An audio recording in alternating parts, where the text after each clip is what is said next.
Hey, so hi Jay, how are you? Hello, Nizam. I'm fine, thank you. How are you? I'm fine too, and thank you very much for giving me this opportunity to interview you. Thank you for giving me the opportunity to speak. Thank you. So, friends, here we have Jay from UK, who is a ghost investigator, and we'll know more about her journey from her own words. So, Jay, how did you get into this ghost investigations? Ever since I was a young girl, um, always had ghosts talking to me. Didn't matter where I was. If my parents took me up the graveyard, I was always going and talking to the ghosts at the other graves, but they would be certain ones. I obviously knew where they were even then. And when I got older, I did admittedly sort of move away a bit because you get older, you think, oh, your friends aren't doing that, so you think, oh, I'm being a bit silly. But needless to say, it never went away, ever went away. And more recently, I've come back in it. And I've come back in with such an open heart now, and it's so nice because the ghosts are literally, the spirits are alive, and they're, oh, somebody actually wants to talk to us, to communicate with us.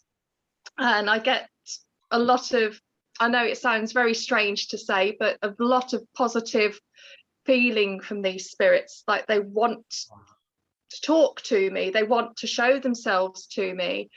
I'm obviously, well, I say obviously not, but they don't perceive me as a threat. So I take that as a huge honor. And if I can help them, I will.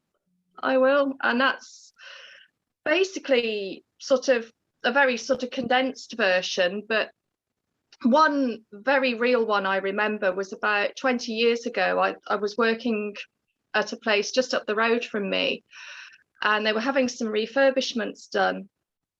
And in the cellar, it was split into two rooms, and I was in the furthest point of the second room that you could ever be, and I could see a person stood in the doorway, and I carried on doing the things I was doing, and I looked up and I said, oh, hello, and that person had gone.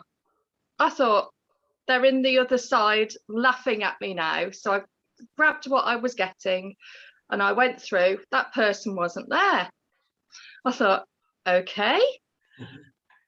So I then went out and I spoke to my boss. I said, where's so-and-so gone? And she said, he left hours ago. And I was like, we was just, and then she said to me, she said, what did he look like? And I described him as a man in a brown suit. His hair was, he got like brown hair, and he was an older gentleman.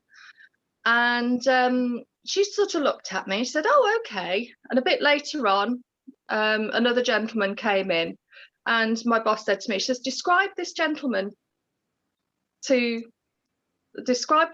you saw to this gentleman. So I did. And he said, oh, that's the ghost of a man called Graham. Oh my God. And I was absolutely blown away. I really was. And after that, from that point on, I actually realised he was looking after me while I worked up there. He didn't like many of the barmaids at all, but he liked me and he liked my boss. So Oh, we were okay. and but that was one of my like adult okay. vivid memories that I've actually got of when they actually started to come back to me again. Okay. So in your workplace, you also had that ghost. Yes, yes, they follow me. Yeah. So Jay, when you said right from childhood you had this, experience of talking to spirits Mhm. or ghosts, whatever we call it, Yeah. and why were you not scared for the first time, or like when you are frequently seeing something out of nowhere and they're trying to Um, talk? I I learned to, if anything, it didn't scare me, because to me it was normal. Okay. It was a, it was Normal. perfect. Wonderful shit. My friends, no, my friends were not. They were terrified. So I learned to keep myself quiet. Okay. But yeah, I myself, I was just never scared by them. Never.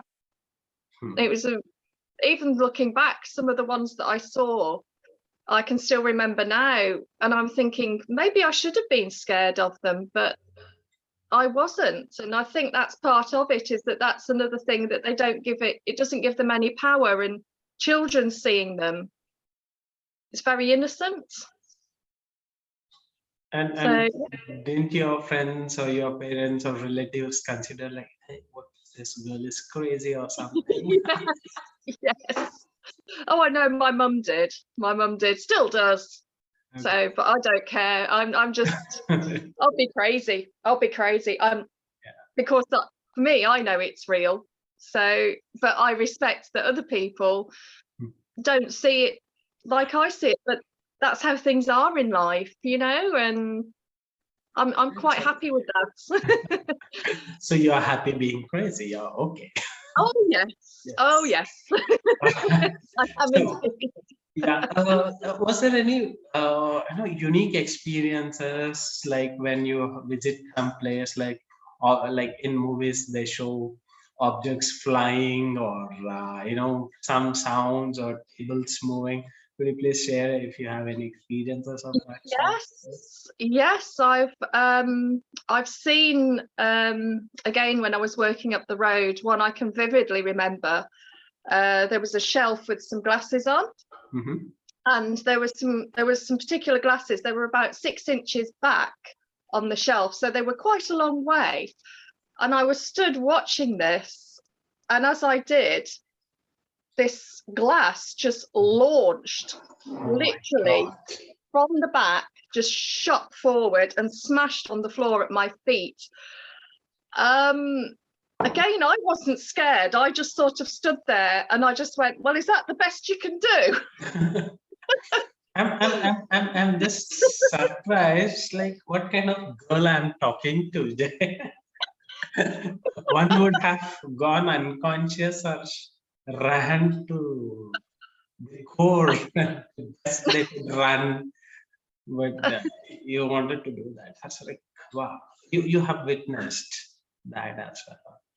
I have seen them as well do other things, in the certainly within the graveyards. I've watched them move things, but the trouble is that when I've tried to catch it on camera, it's been one of those where I've always just missed it, and it's a little bit frustrating, because that's where you actually need to get a set camera in Yeah. there and leave it and put your objects there, or on a particular object that they move, and then you step away and you wait, basically.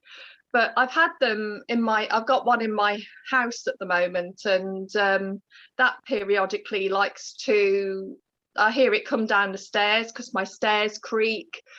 I get things moved occasionally.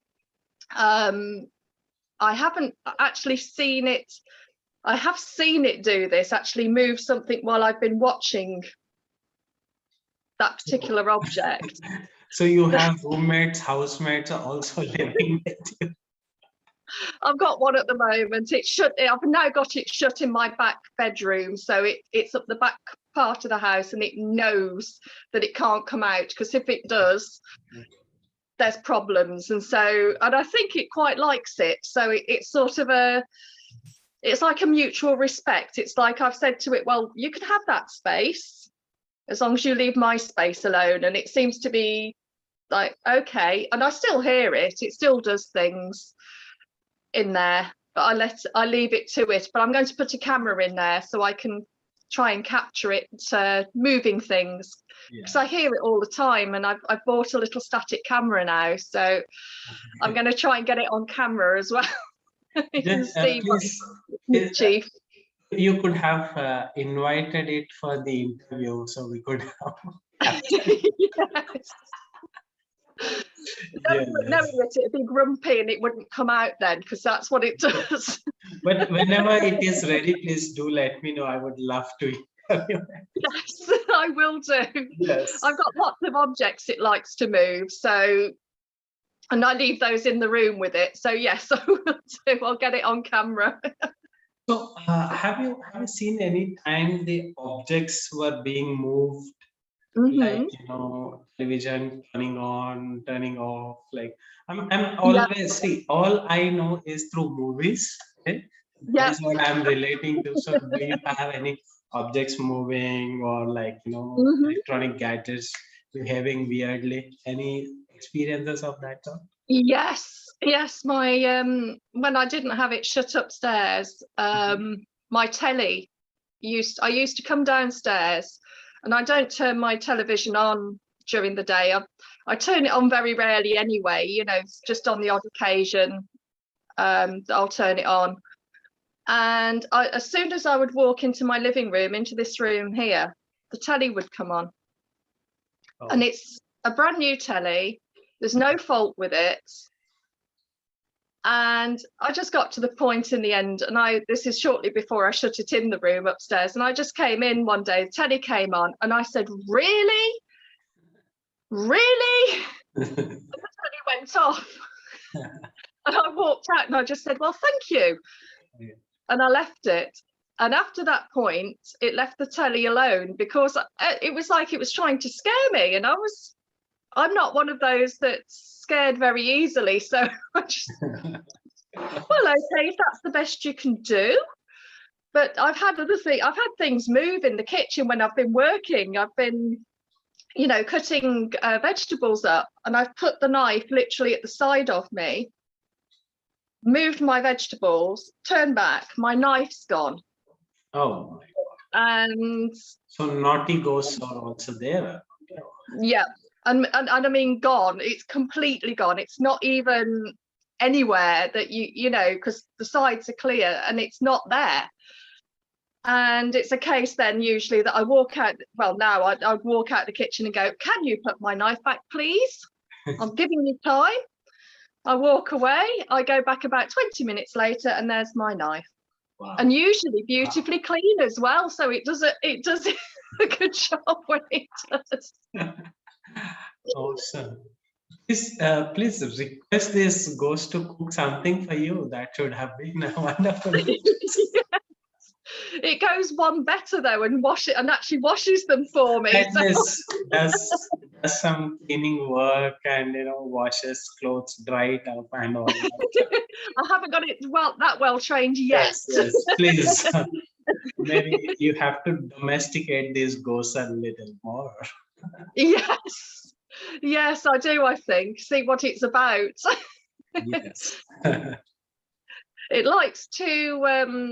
I was in the back bedroom at one point about 3 weeks ago, and I got some old dresses of mine hung up on the doorway, and one of them fell off.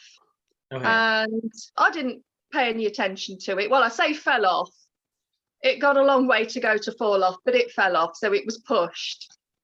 So I carried on getting, because I had to get something from that room, got my stuff out, closed the door, and I looked at this dress to pick it up, and the dress had been turned inside out. Oh. On the pet, it was still on the hanger, and it had been physically turned inside out. Oh. And it was one of those, I'd closed the door by then, and I said, "Well, next time I let you out, you can put this right."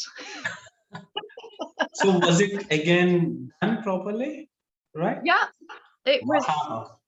It had been completely, while hung on the hanger, it had been completely turned inside out and hung, and while still on the hanger. And I've looked at that, I cannot work out. I mean, I can't do it with it on the hanger. Yes. So I don't know how it did it. Okay. So let's go a little deeper into this interactions with spirits. So what Hmm. do they talk? Why do they want to contact people like you? People like you, I mean, by who have the ability to see, talk, Hmm. and have communication. So why do the spirits want to talk to you? I I would imagine it's because although I know it's a dimension. Well, to me, it's a dimensional thing. Mhm. They still do look for, because they had a physical life here on this earth. Their spirits or part of their spirits might be elsewhere, but for some reason there is something left over. And I think that a lot of them do like to be able to communicate.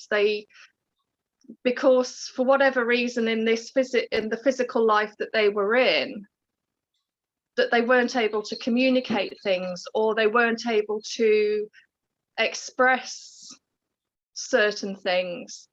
And it's almost like that, I think because they're getting acknowledged, that for them lifts them up, and it gives them something. Yes, you do get the note. Don't get me wrong, you do get the spirits who have got malevolent energies attached, but I deal with those in the same way. I don't let them, because it's one of those as well where you have fear coming in, so you don't let fear, and that's an important thing, whether which part of the spectrum that they fall on. Don't fear them, because then they will communicate, and they will communicate quite happily with you. Even the bad ones, it's because you've effectively disarmed them, and you've disarmed yourself, because you're coming at them saying, right, okay, this is it, and you're not going to scare me, I'm not going to be scared of you, now tell me what's going on. Okay. And you find that often, yeah, the bad one, the malevolent spirits don't necessarily want to communicate, but the others will, and they will communicate what's been going on. And they will, sometimes it can be a feeling, and you know that that feeling isn't your own. You just, or you hear word. Another bizarre one is to hear words. Some people attribute it to being psychic. I'm not saying anything against psychics at all, because I don't, from my side, I don't believe I am psychic in that respect, but I can hear them if they wish, if they're talking. And I have to shut a lot. Sometimes it gets so noisy, I have to shut a lot of it out and only listen to certain ones. But they do communicate, and they do like to communicate. And it's, as I say, I think it is because in the life they've had, whether they've had a happy life or a sad life, there's still that element of, well, there's things to tie up, and almost like if they can get that tied up, or even if they can just get the acknowledgement that it brings a peace to that part of the spirit that's still alive or was associated with that past life, because it, like a deja vu. Dante. And I think that's what a lot of it is that there is a lot of communication. I had the most profound one I had was when I was leaving one of the cemeteries recently, and it's a little cemetery in the middle of nowhere. Well, actually, sorry, it's quite a big cemetery now. And there's a little tiny road from that cemetery, goes down to the main road. And as I got to the bottom of there, it's only a matter of about 50 yards from from the cemetery to the bottom of this road where my car was parked. And as I started to turn right, I suddenly became another person. I became a lady between 25 and 30. I'd got long brown hair. I'd been horse riding that day, And as I turned my car to the right, I became aware of a set of lights coming towards me from the left-hand side. This set of lights hit my car. Now, this didn't physically happen to me. This was happening in another dimension, which is what makes it, even talking about it, makes it very difficult to communicate. Yes. But as I was driving my car up the road, there was about 50 to 100 yards from the corner where I turned to the next corner in the road, which was another sharp corner. And as I just drove along that section, I thought, as this lady had been thinking, I'm going to die tonight. And by the time I'd reached the other corner and turned, that feeling had left me.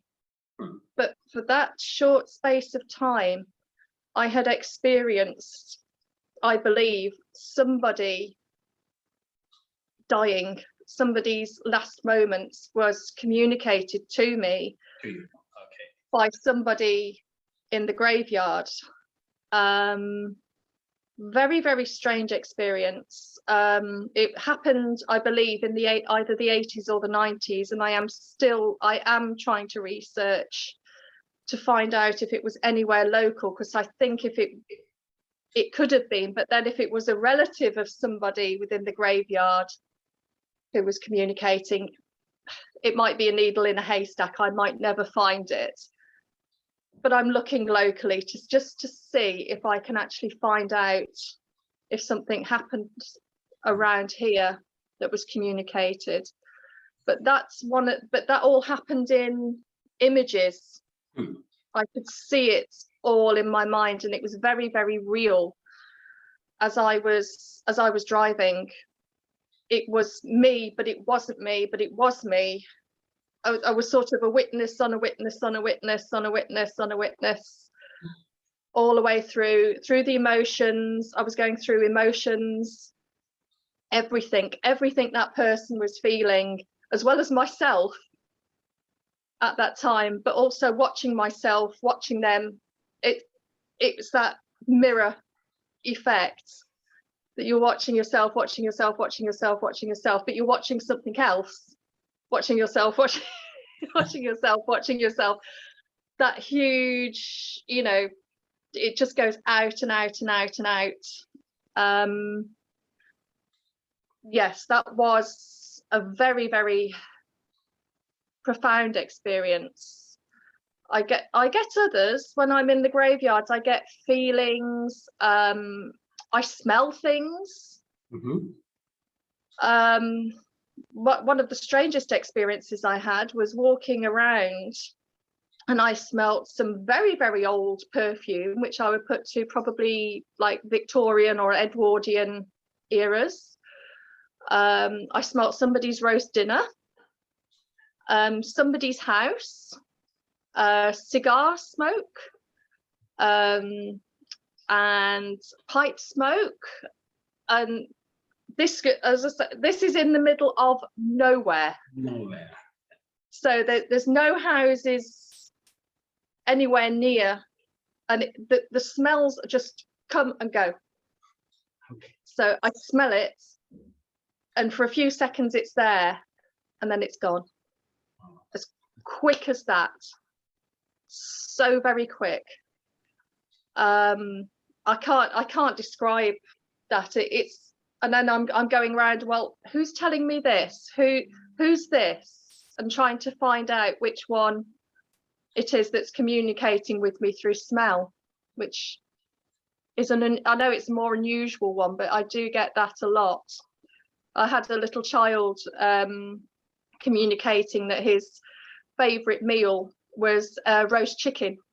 I could smell it, and I said, well, who's this? And as I asked, there's some little windmills on his grave, little ones that just blow in the wind.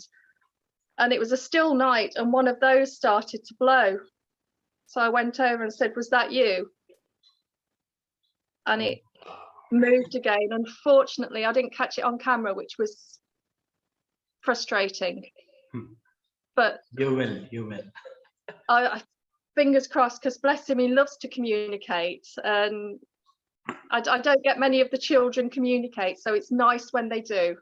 It's lovely. Usually the adults like to communicate more. I think the child spirits are a bit more, a bit unsure, Okay. but the adult ones, Superstitious. yes, yes. Okay, so then let's go into the day-to-day stories that we listen Mhm. or read about in the newspapers. Like Yeah. let's say there are like specific accident-prone areas Mhm. where vehicles passing by from that specific route only at that specific point Mhm. more accidents happen. So in India, like we'll see that there is a small temple constructed or some deity's idol is established. So they do some ritual. It Yeah. doesn't matter which religious thing is there, so which is what is that. But Mhm. we keep hearing that specific road points mostly are accident prone areas. So is it true that certain spirits are there and that place is specifically haunted, which is resulting in some frequent deaths? Could that happen? Yes, yes, there certainly are. We do get some within the UK, that very rarely do you get. I know exactly what you mean, because in Greece they do a similar thing where people are killed on roads. They put up particular, like, little monuments almost. They're lovely. Whereas in the UK, it tends to be, you'll get a collection of flowers or something that people will put down. On the odd occasion, there's a bit more. But yes, you do get some roads that are very accident prone. And there are certain times when I've driven past those areas where I have had a very dark feeling, but it's been one of dread, I think, from the side of those that passed at that point. Because there's sometimes there's only one person there, but then another time there can be lots of people at a particular place who have, or very close to a particular place, have lost their lives. So there's lots and lots of things, and that feeling of dread does live, very much so, because it's like it gets imprinted on Hmm. its surroundings. I think that's a way to describe it. So that dimension clashes, with our dimension, the dimension that we live in now. So you're sort of living, it's like you're living in the past, the present, and the future at that point. It's a very, very strange feeling, but very sad, always very sad. And you get very mixed emotions from people, obviously, who have passed. Some who go, it's almost like sort of driving through, and you can almost feel some people going, well, this is what I expected, because I was doing this. And then somebody else is, why did it happen? Why? Hmm. I wasn't ready. So you get such mixed emotions with it, but all respected. And then sometimes, you do get ones where I think they physically act out, Hmm. a bit like the experience I had in the car, where it's being acted out Yeah. to somebody. I have on occasion seen a spirit cross the road, Oh. which has been very, very strange. I've never managed to. I've got a dash cam now. I've not been fortunate enough to actually catch it on on the camera I cam. think you need to have so many cameras to your car, to your everywhere. Even your glasses have a recording option so that when there Yes. is some. I need it. I need it. Yes. I think then other people could actually see what I'm seeing and Yes. see what these people had happened to them. Yeah. I've seen ghost cars.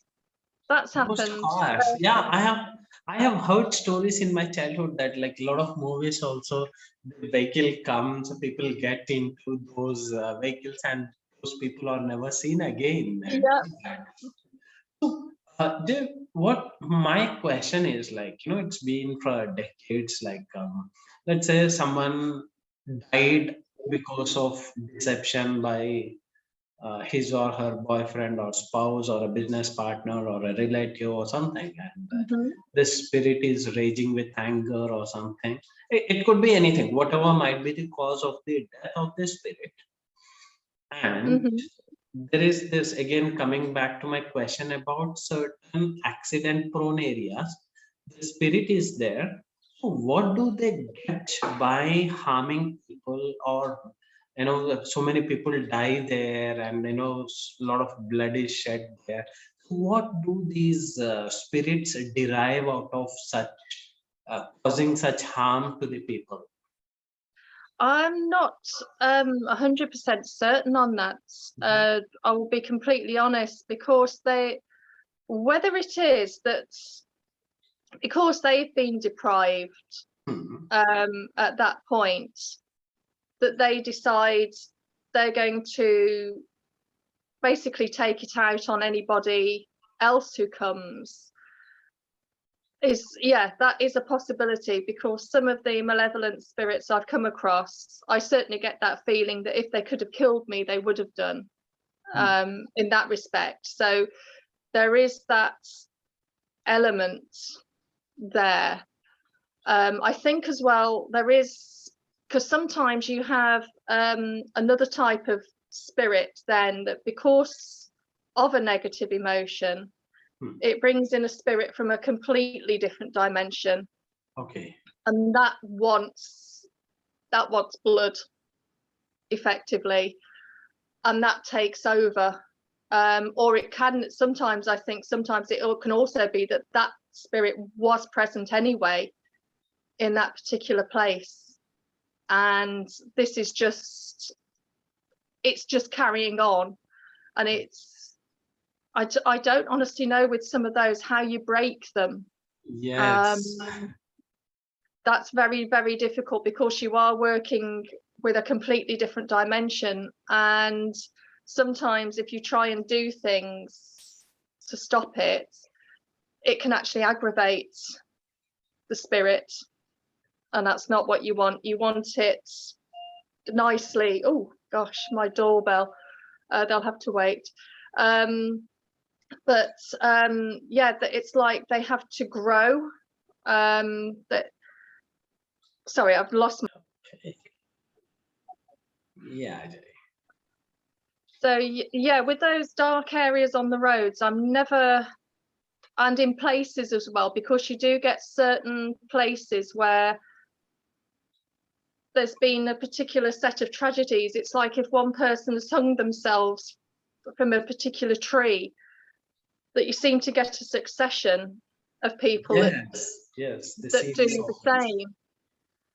And it's a very, very strange phenomena. It's almost like the residual energy sometimes, I think, that's been well, it's not even residual energy, the active energy that is there is just passed on to other people. And there's also an idea, certainly where the trees are concerned, where because one person has done it from there, somebody else then thinks they're in a bad place, that this happened there, and they get drawn to it whether they know it or not. They're for some reason, because they're in that particular way, they're drawn to it. But with the roads, no, the spirits that work there can be, they can be a bit like the ones in the houses, and you don't fully know. Hmm. I don't think ever you can quite fully understand what it is that they want. um you have to be wary of them, definitely, but not afraid of them, because that is again, this is where the fear side comes in, and they can manipulate. If you're afraid, they can manipulate. And so yes, you're more likely that something bad can happen at that point, because they've manipulated your thoughts, they've manipulated your mind, your body, because you're afraid. They've got you into, it's almost like they've got you like that, and rather than you're going okay, and just going through it. Yes, it's a very, very difficult one to say, but they are very, very dark, and I don't know fully what dimension they are from. That they're working with. Yes, and because you do get, as you will within anything, we get the extremes of, the dark energy and the light energy, and then you've got all that bit in the middle. And yeah, I don't know, I would be interested to find out. It would actually give me something to look at. Sure. Where when you've got that sort of dark energy at one place, how far away is the extreme of the good energy? Because if you've got those two going on, there must be something nearby. Maybe we can do some future interview part 2 of this, where you investigate much deeper. And my next question is again, like, what happens? Let's say someone got aborted due to whatever the reason, mishaps happen due to health reasons or accidents or wantedly, or there's a dead child born to a lady. So these spirits, do they go back to the certain world, or they are still here? Have you come across what happens to such spirits? Or did they speak to you? Yeah, do you mean like a reincarnation? Not they haven't taken the reincarnation. They're Yeah. not born yet. But between that, after such incident happened, that soul remains still on the planet Earth or something like that. They do. Yeah, I've come across those, certainly, where they attach. Basically, they attach to some, but as I understand it, that they attach to people, because I do get them attempt to attach to me, as you do. Anybody who is open to them, whether they realize it or not, they can attach. So yeah, they're within, like you said, yeah, they're within the dimensions, but they're not necessarily in a physical form, but they're there. And so they can affect somebody's behavior. I've seen it happen. Okay. And I actually know people who this is happening to. Okay. But they're not in a mental state for me to tell them. Okay. Actually, what's happening? This is why this is happening. I have to try and find another way to try and work and pull that spirit away from them. I have to do it very subtly, and work that spirit away. But yeah, like a possession, that does happen. And I think in the past, when I was younger, I've had it happen to me, certainly. Okay. These days, touch wood,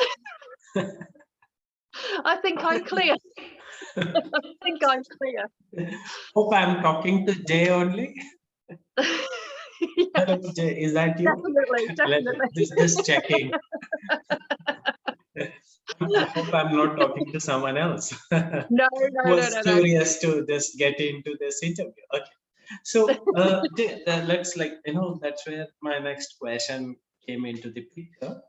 And there is in the clinical hypnotherapy course also, we are taught about the spirit attachment and how we can help someone else to release that, etc. So there's a subtle difference between a spirit attached to a person And there's another thing called possessed. A person is Mhm. possessed by a spirit. What is the difference? How can we understand that? Unattached spirits sometimes can be the same. I'm only talking from my own experience here. It can be the same as a possession. Mhm. It depends how that spirit has attached, because you can get them attached, but they don't affect you emotionally. Okay. They're there. Basically, they need something in order to live, in inverted commas, but they don't affect you. And then you get the other type that do, and they can completely change somebody's personality almost overnight.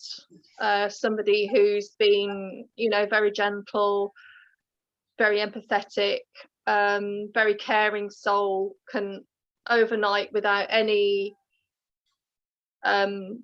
sort of thing happen to a medical thing happen to them, can suddenly go completely the opposite. That has happened. There are cases within the UK which I'm still reading about, and I don't know them well enough to actually cite them at the moment, but Mhm. they are there, where people have had, and it tends to be quite strangely sort of teens or preteens are particularly effective, because they're at that I think it's because they're at that vulnerable point. That is what a lot of the parapsychology looks at, is where you are mentally, physically, as to when these things happen. But children have been known, it's almost like when they turn 13 and the switch flips, as it is, the joke is that has happened. But it can happen to anybody at any time if there is a particular spirit around, and that's where you're vulnerable. Okay. If you are vulnerable through your emotions, and the spirit can then attach, and it can put its emotions. I do get it sometimes when I'm doing an investigation. I can suddenly, this enormous rage Oh, okay. can come on me. I'm in the middle of nowhere, Where the hell and is I this coming from? yeah, and this rage can just come out of nowhere, and everything and anything can annoy me. And I'm stood there, and this is, I think this is the lucky thing, is I can think, hang on a minute, okay, right, all right, back off. And I say to them, right, now back off and leave me alone. And I do have to push them sometimes, because they will try. But yes, it is. It's like they possess, and then they've got all this power, this energy that they haven't got in life. But anger is always, I think this is part of hypnosis as well. Anger is a very, very powerful emotion, and it can override anything that's good. It's stronger for some reason, because it's about aggression, as opposed to peace and to being open. And I think that's probably why it happens. And yes, and people do say about, some of the, unfortunately, I'm sorry to say it like this, but some of these mass murderers have said, oh, had this thing happen to me when I was young, and ever since then I think I've been possessed. I don't personally necessarily disagree with them, because it's such a dark area, and such a hard area to understand. But it does come down to emotion at the end of the day, and if they can get you emotionally, that to me is a possession. If they can really, really affect your emotions to the point where you're not the same person that you are normally, yeah, Okay. that's the difference. Whereas they can attach, and they're there, and they're there, but they're leaving you alone, but they're Okay. just at the same time, they're like, well, actually, I want to live at the moment. You're alive, so I'm just going to do that. And then, yes, you've got the others that go, right, rage, fuming. And it's always rage that comes through with the possession. It's very, very strange. Yeah, I'm never too sure, as I say, why, but I can only assume it's because it is such a powerful emotion, is rage. And it's an easy one for them to bring out, to get their power. Yeah.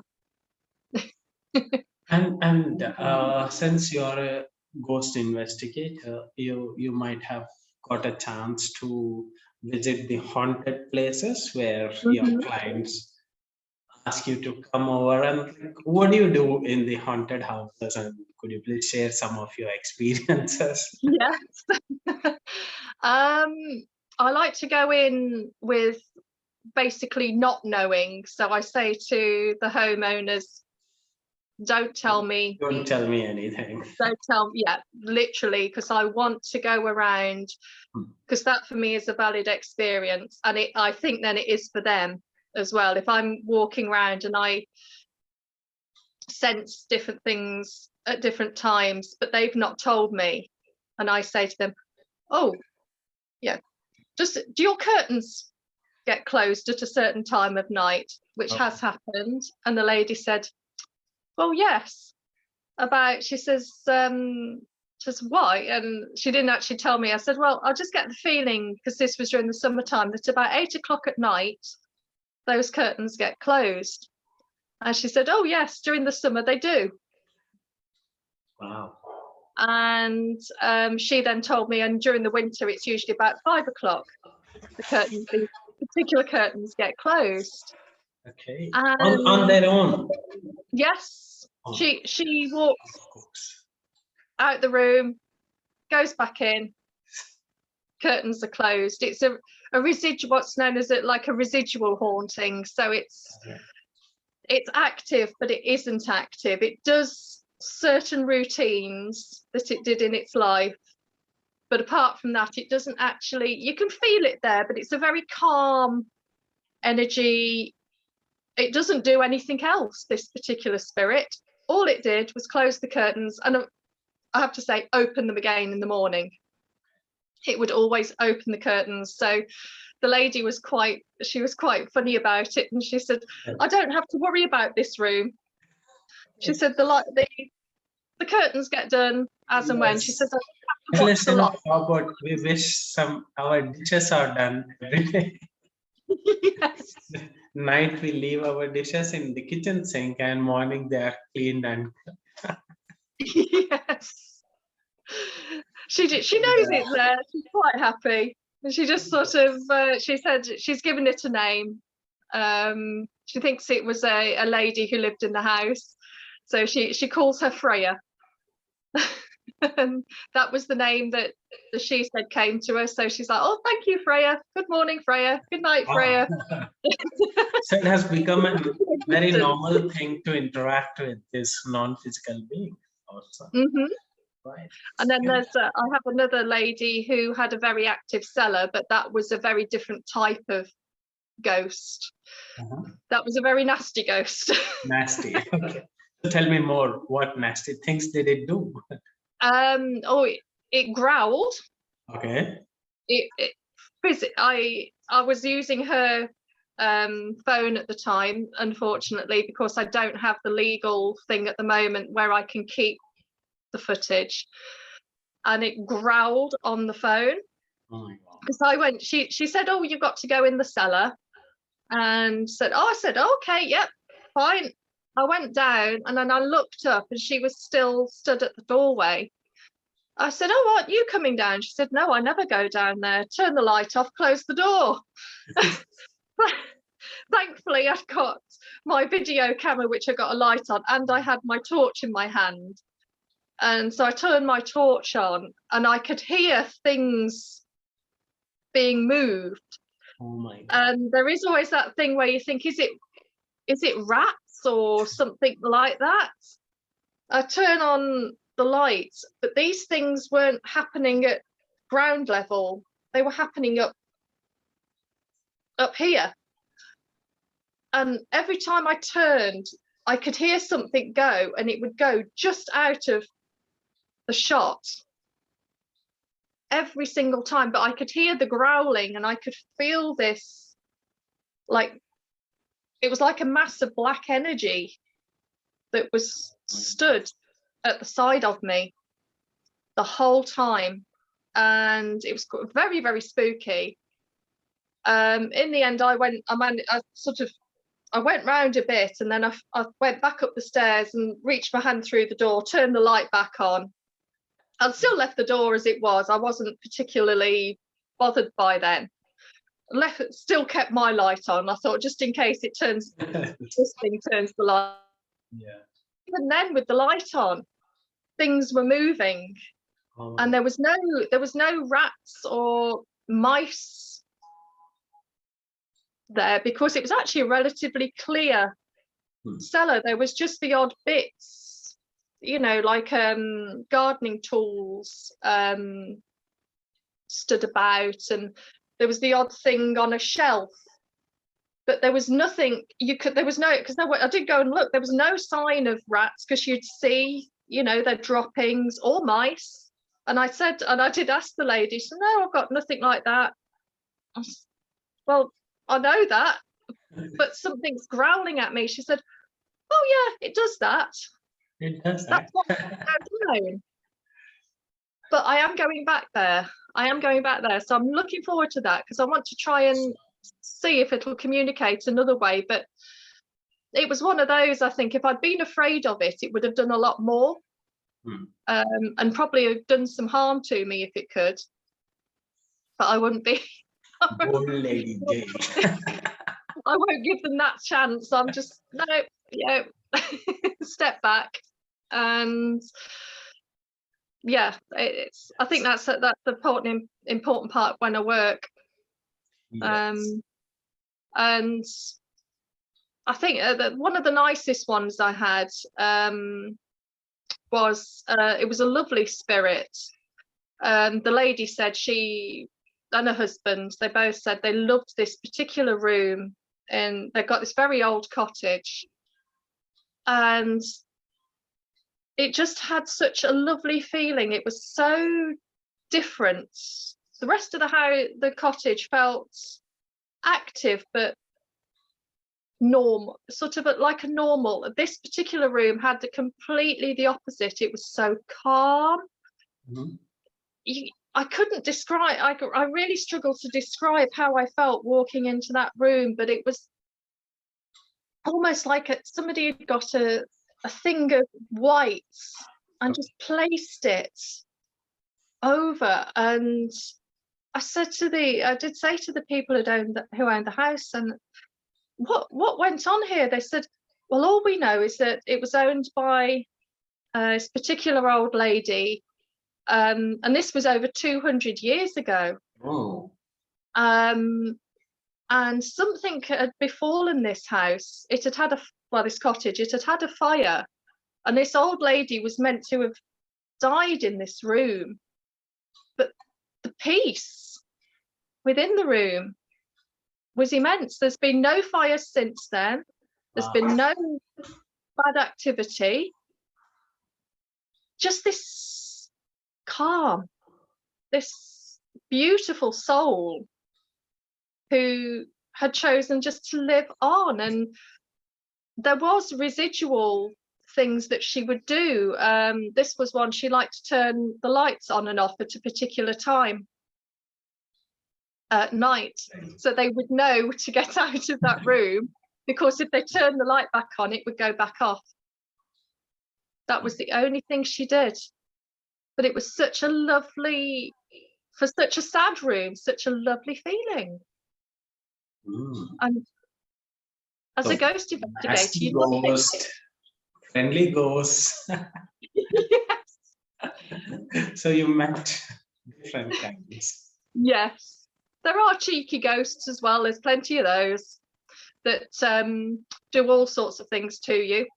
They push you, they pinch your bottom, they prod you, they'll do all sorts of things to you. They're just being like they were in. Some are being rude, obviously, and others are just being happy and wanting to get a reaction, but a nice reaction. So you react nicely to them, and rather than running away, and they go, "Oh, this is fun. I'm going to play now," and they do. They'll move things for you and talk to you and get other things. I'm trying to think of the best one of those. That was one up at where I was working. A very, very playful ghost. It was the same ghost that I'd seen, and he loved to move things. Oh. While we were there. I like the word playful ghost. Yes, there's plenty of those. Yeah. Plenty of them. And they'll play. They'll be quite happy. They'll interact because you're happy and you're giving them a nice emotion. They're quite happy to play. Okay, so here, like maybe probably my last two questions, like we'll show the audience also some of your videos that you have captured after this question. So, like generally in movies or like day-to-day conversations, we come across the witchcraft things, like people program certain spirits, and then such spirits go attack a person, and all of a sudden, a person who is doing very well in a business has totally gone insane, and the business collapses and a lot of things happen, some accidents and all that. So these spirits are owned by some people, again they're programmed and left. Did you come across any of such cases? I've seen it, You have seen. and I've been aware certainly of it, Okay. where I've seen people just taken over Okay. by particular things that have just, they've maybe had a dream one night, or they've been to a particular place And since events happen, yeah. yes, and something has attached and or possessed, and they've not been aware of it, and unfortunately, unless you're very, very open to it, when you turn around to people and say that to them, they often, you get the freak out. That's not happening to me. It's because it's the way the spirit is behaving, and they go into a denial. But you do get people who are open to it and say, "Oh, I did wonder. I didn't think I was behaving right, but I couldn't put my finger on it." And they will be open then to you, or not necessarily to me, but to somebody else, helping them and bring them out of that. But they do happen. Somebody I used to work with, it happened to. He went into quite a fit of despair. He used to own. He was well, he had been a millionaire with his own businesses, and then he doesn't know quite how it happened, but something just changed. He didn't have an emotional breakdown in the classic sense, but he said everything just changed and he didn't know why. And eventually somebody managed to talk enough to him, and they realized it was linked with a particular event, I'll say in inverted commas, that he'd attended, and it had gone from there. And as soon as it was exorcised, they had to actually get a shaman to do it. Okay. They helped do an exorcism. I say exorcism in inverted commas, but to remove this spirit and to put it somewhere safe. And then after so long, the spirit was put somewhere else according to what this person was told. Mhm. I think it's happened to somebody else as well, but a slightly different Way. way. Mhm. But it's that, yes, the spirits can, but you have to have somebody who's open to understanding in order This to be kind of able to help them. yes. I know that's the reason, I chose one specific interview series on this topic today. Mm-hmm. I have interviewed different coaches, therapists, and all that. So this, I thought, okay, let us have something which we don't see. So let us have Yeah, a discussion around it. And yeah, this is little sensitive question, but could help a lot of people as well, because I have seen some spiritual teachers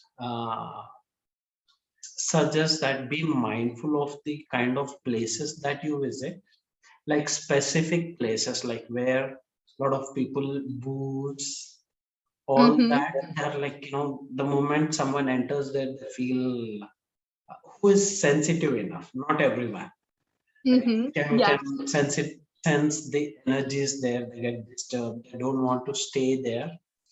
And mm-hmm, and also, certain teachers suggest. That's the reason I opened up this topic. Probably I get this topic as a last topic to discuss. Like, be mindful with whom you have physical intimacy with as well, because yes, don't be physically intimate with like random people whom you don't know. Like, even such energy exchange mm-hmm, could happen that person will end up having spirit attachment, or since that physical intercourse happens, since then their life has taken altogether in a different toll, and then series of incidents happen leading to downfall of that. mm-hmm, So energy of a place and yeah, physical intimacy.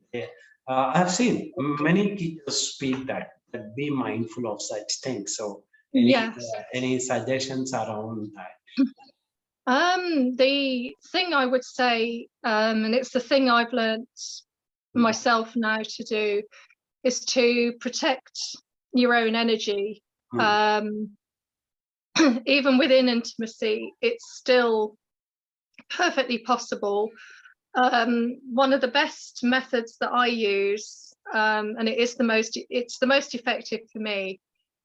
I imagine bright white light that goes on for infinity above and below me, and it comes right through, Mhm. right down my center, and goes down. And that energy isn't just flowing up and down; it's flowing everywhere.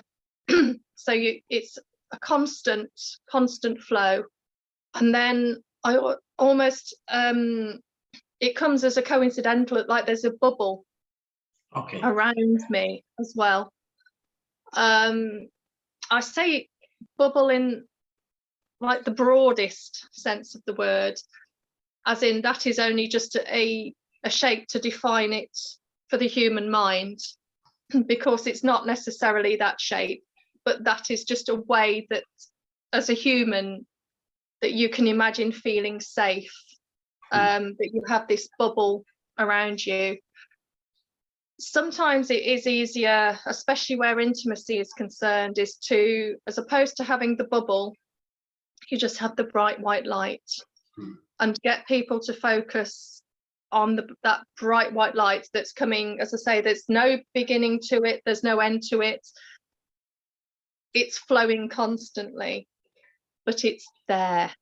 And that is the biggest protection, because that runs through your chakras. That runs straight down, straight up through the whole chakra system, and it's working not just the chakras, the earthly chakras, it's working your spiritual, your heavenly chakras, your soul chakras, and the protection is there constantly. And if at any time you feel threatened or you suspect anything, the words I always say are, "You have no power over me." And this energy is my own. You can come and see me, but this is my energy. And I do say, I have to say it, sometimes I say it openly, and another time I will say it quietly, but it's keeping your energy, it's protecting your energy at the end of the day.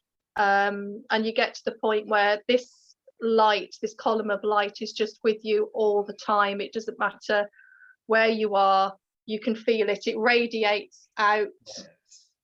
Guys, I'm emitting all the positivity. Yes, yes. And at the same time, it's taking in the shadow as well, because light is a part of shadow, but it's taking and it's protecting. It's a protective energy, yes, and it's going all around, all which ways out. Ultimately, it is radiating from the heart chakra, but because that's the central point within the human system, from my belief. I will say there, I will specify, because I know, you know, I'm respecting other people, how other people see the chakras, but for me, that's the central point, and that's where it goes out from. And that's the energy I give, even when I come across very negative people, which I do frequently at work. That's the energy I give to them, and I give their negative energy back and say, that's yours. Yes, I disown Yes. energy that's not mine, and I came across this powerful affirmation. Like, you know, Mhm. I expel or disown the energy that is not mine, and Yeah. I gain back the energy which is mine. Yes. That's a powerful statement. Yes, yes, it is. Yes, it's critical as well. It's a Yes. critical statement. And let's show our audience some of the videos that we have captured. Yep. So friends, you will see there's the smoky objects moving as well. So I will request Jay in future, she'll be uploading in her own YouTube channel, and such links will be made progressively, you know, available in the description section in future. But right now, I would like to show you guys some of the videos. So stay tuned. Yes. One sec. Yeah, here we go.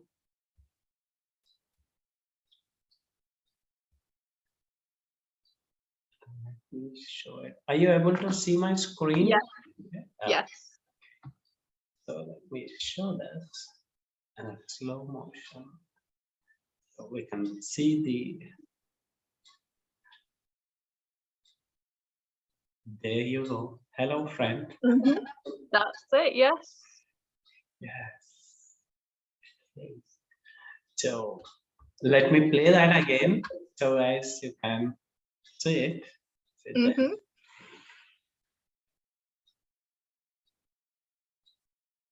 Here it's Yes. coming. There it is. There it is. Yes. Let me show one more video. So that it needs to be said, these are very calm nights. There's no mist about. Yes. It's clear.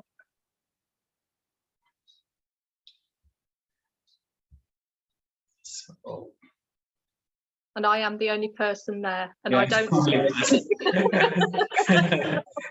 Spirit in a physical form has captured the spirit in a non-physical form. Yes.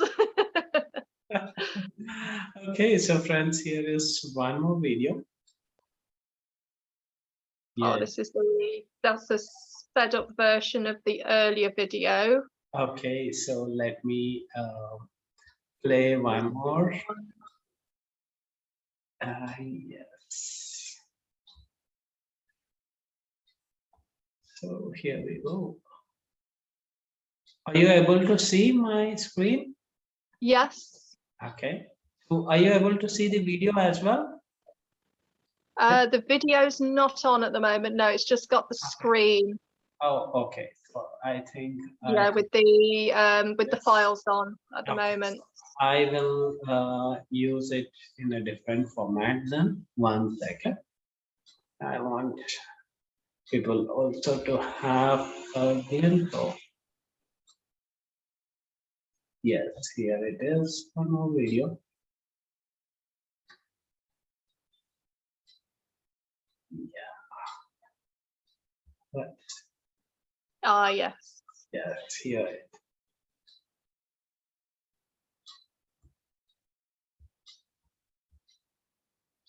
This is the one that just comes across as a big grey, Yeah. almost like a mist. Yes. There is another one on the timestamp 2021 1013. Okay. I'm gonna play that as well. Yeah, that one's it's a very subtle one, that last one. You have to study it quite carefully, but you can see it's a very big thing comes across.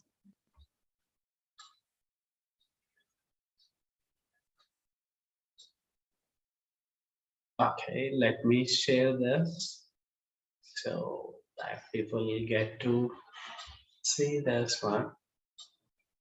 Are you talking about this one? This is oh no, it's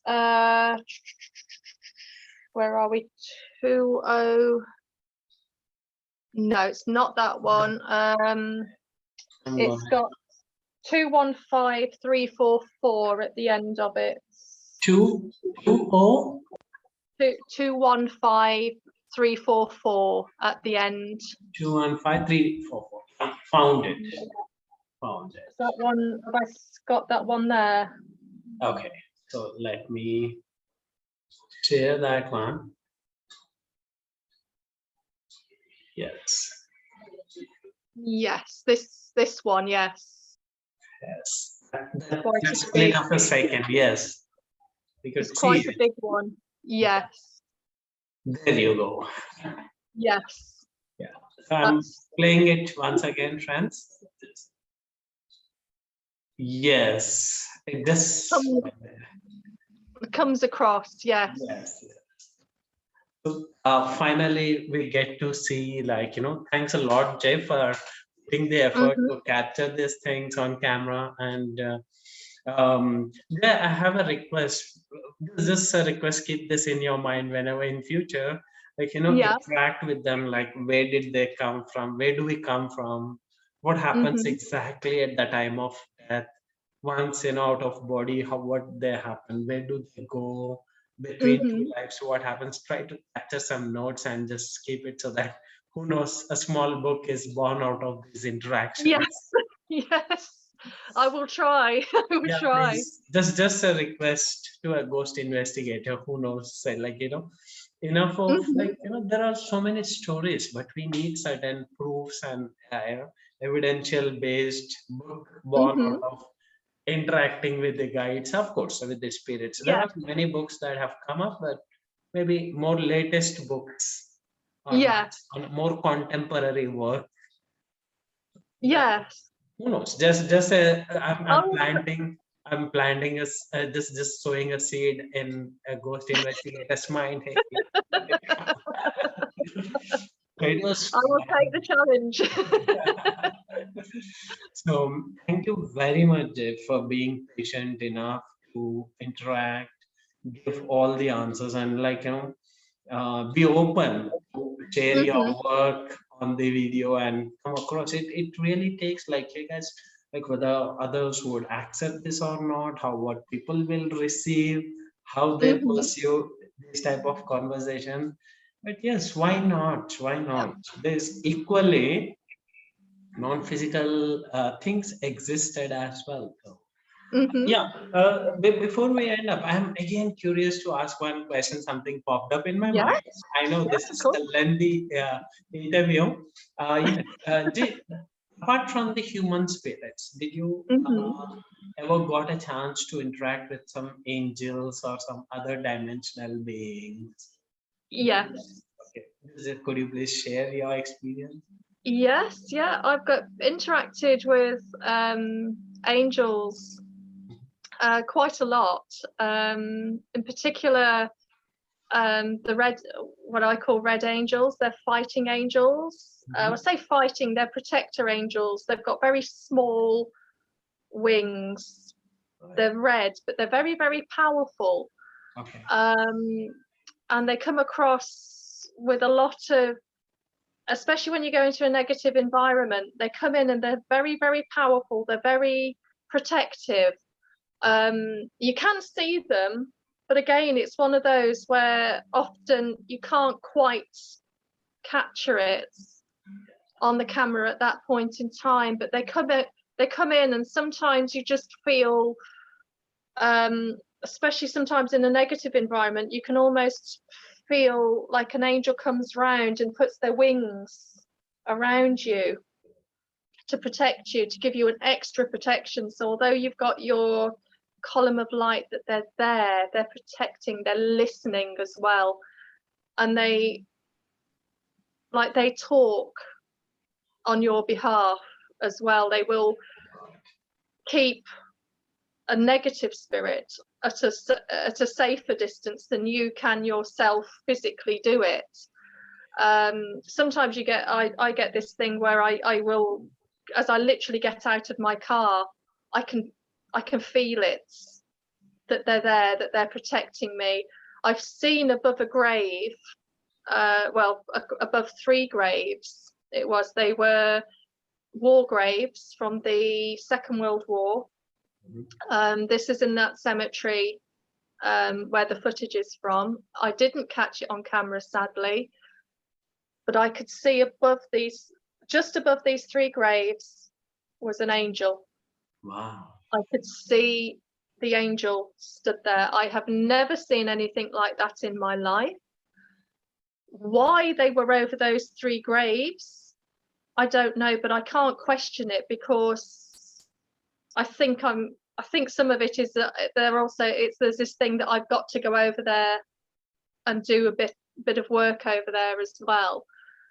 But it was an incredible sight. It was a good sort of 6 or 12 foot above these graves, and it was a big white angel. Wow. I've just never seen anything like it in my life up until that point. And not seen anything like it since, but it's only happened recently, so there's plenty of time. But I don't know if we can capture angelic spirits on camera. I don't know. I've not come across that yet. Yeah. We can certainly catch the other spirits. Yes. That's beautiful experience, Jay. So I'm glad finally I could fulfill my wish on interviewing someone with about metaphysical things. And the parapsychology is a science which needs to be explored more, so that these things also start becoming very normal day-to-day things. Yes. Like weird. So it is required. Yes. Thank you for contributing to this field and sharing with my audience. And thank you once again. It was wonderful talking to you. Thank you very much for your time today. It's been wonderful. Thank you. And if you have any more questions, right now, I am reading. I have exhausted all my questions. Maybe I will do part 2 of this interview after to capture some of your future experiments and experiences. So for sure, we'll plan for a sequel of this. I am reading a paper at the moment. It is taking me quite a long time, but it's on quantum physics, and it's the interaction. Basically, you're working on the interaction with the dimensional worlds. We just get the name of the paper. It's the parapsychological interactions with entangled photons. Oh. So it's a very, very fascinating area, and hopefully it will shed a bit more light from a quantum point of view onto the parapsychological Wonderful. All the interaction. very best for your further research, Thank you. and keep adding more and more experiments that let the world know that, there are Mhm. things that also exist which we can't see. Yes, yes, I will do, and I'll set up a Facebook channel Sure. especially for it as well. So I will do that. Yes. Thank you once again, Jay. Thank you. Take care. I hope you have a lovely day. You too. Bye. Thank you. Bye bye.